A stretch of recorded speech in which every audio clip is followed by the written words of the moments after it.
안녕하세요. 워싱턴 킴스TV 왓더 뉴스입니다. 한인 여성 4명의 목숨을 앗아간 조지아주 애틀랜타에서 일어난 총기 사건의 후폭풍이 거셉니다. 주요 언론들은 아시아계 미국인에 대한 안전 위협이 커졌다며 대대적으로 후속 보도를 하고 있고, 사건 현장에선 아시아인에 대한 인종 혐오를 멈추라는 피켓 시위도 진행되고 있습니다. 범인이 독실한 기독교 신자라는 사실까지 알려지면서 종교계도 술렁이고 있는데요. 왓더 뉴스, 오늘은 애틀랜타 총기 사건의 이야기 해보겠습니다. 왓더 뉴스 시작합니다.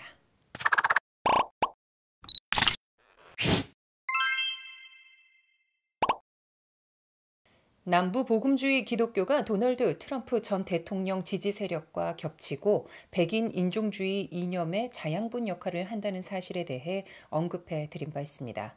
많은 한인들이 독실한 기독교 신자이기 때문에 이러한 사실을 부인하려는 경향이 있지만, 이번 사건을 계기로 이러한 불편한 진실을 정면으로 응시할 때가 됐습니다. 애틀랜타 연쇄 총격 살해 사건의 범인 로버트 에론 롱은 독실한 미국 남침예교 신자였던 것으로 드러났습니다. 남침예교가 이상한 사이비 종교가 아닙니다. 미국 개신교의 70% 이상이 남침예교 교단 소속이기 때문에 이 교단은 미국 개신교의 맏형이라고 할 수 있죠. 한국에서 교세가 가장 강한 장로회 교단보다 영향력이 훨씬 크다고 할 수 있습니다.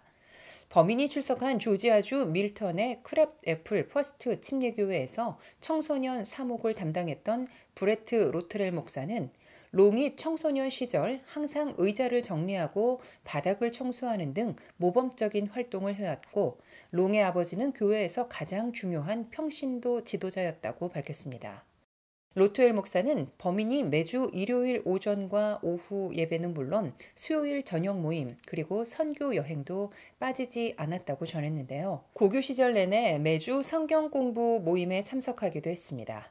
미국인의 70% 이상이 종교를 기독교로 내세우지만 한 달에 한 번 이상 주기적으로 교회 예배에 출석하는 비율은 10% 남짓임을 고려할 때 교회 출석 횟수만 놓고 보면 범인은 매우 독실한 신자에 속합니다. 로트웰 목사는 롱이 다른 청소년처럼 비디오 게임을 즐기고 주변에 총이 늘 있어서 사냥을 하긴 했지만 어떠한 이상 징후 같은 것은 발견하지 못했다고 밝혔는데요. 크랩애플 퍼스트 침례교회는 백인이 다수였고 아시안과 흑인도 소수 포함되어 있었습니다. 로트웰 목사는 교회 내에서 인종주의 문제로 시끄러웠던 적은 없었고, 다른 인종에 대해서 늘 포용적인 자세를 취하려고 노력했던 것 같다고 전했습니다.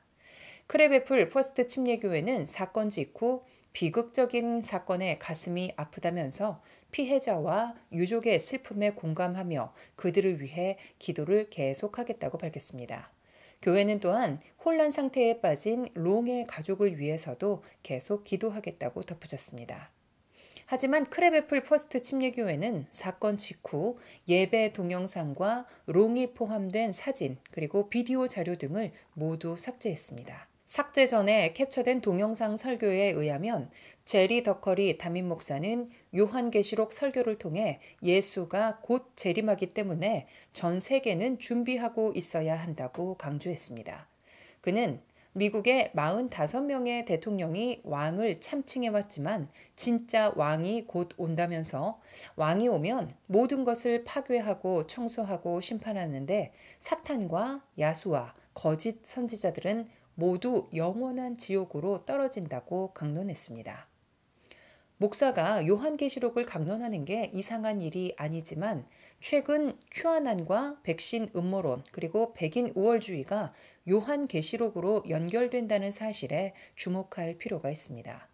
일각에서는 남부 지역의 백인 다수 기독교계에서 자주 인종주의 범죄자가 나왔고, 이번 사건도 이 범주에서 크게 다르지 않다고 주장하고 있습니다.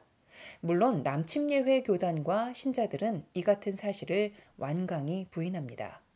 러셀 무어 남침예회 교단 홍보국장은 최근 아시안에 대한 부도덕하고 정의롭지 못한 증오범죄가 증가하고 있다는 소식을 부쩍 많이 들어왔다면서, 기독교인은 소수계에 대한 증오를 암시하는 말조차도 듣기를 거부해야 한다고 밝혔습니다. 하지만 최근 일련의 증오범죄를 놓고 남침예회 교단 지도부가 비판적 인종이론을 교단 내 주요 문제로 삼는 것을 거부하면서 엄청난 논란에 휩싸였고 흑인 교계 지도자 상당수가 교단을 이탈했습니다. 비판적 인종이론이란 법률 등 전통적인 규율이 인종차별 문제를 해결하는 데 불충분하다는 인식에 따라 인종과 법, 권력 간의 관계를 바꾸는 것을 목적으로 1980년대 이후 나타난 사회혁신 운동입니다. 비판적 인종 이론은 솔직하게 모든 걸 까놓고 바닥부터 다시 얘기해보자는 운동이죠. 미국에 살면서 도저히 이해되지 않는 문제는 인종 이슈로 접근하면 쉽게 답을 얻을 수 있습니다.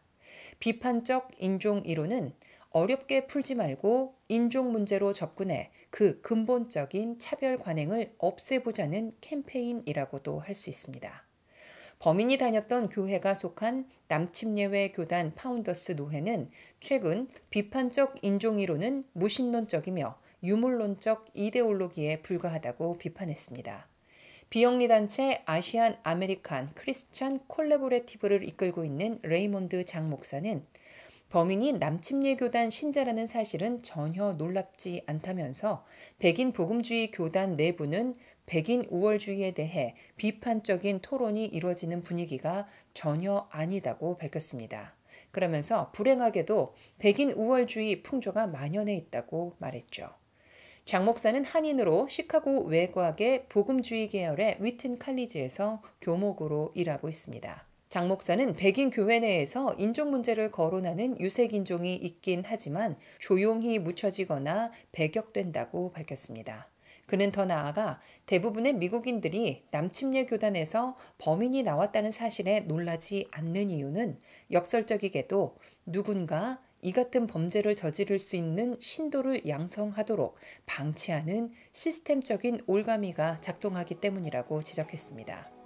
워싱턴주 그레이스 메리디언 힐에서 목회를 하는 듀쿠 권 목사는 이번 사건은 인종주의와 왜곡된 기독교 신앙의 잘못된 만남 때문에 불거진 일이라고 정의했습니다.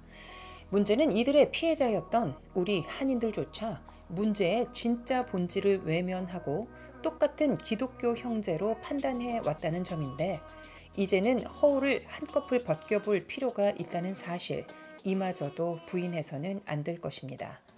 왓더뉴스 오늘 영상은 여기까지입니다. 새로운 소식으로 다시 찾아오겠습니다. 시청해주셔서 감사합니다.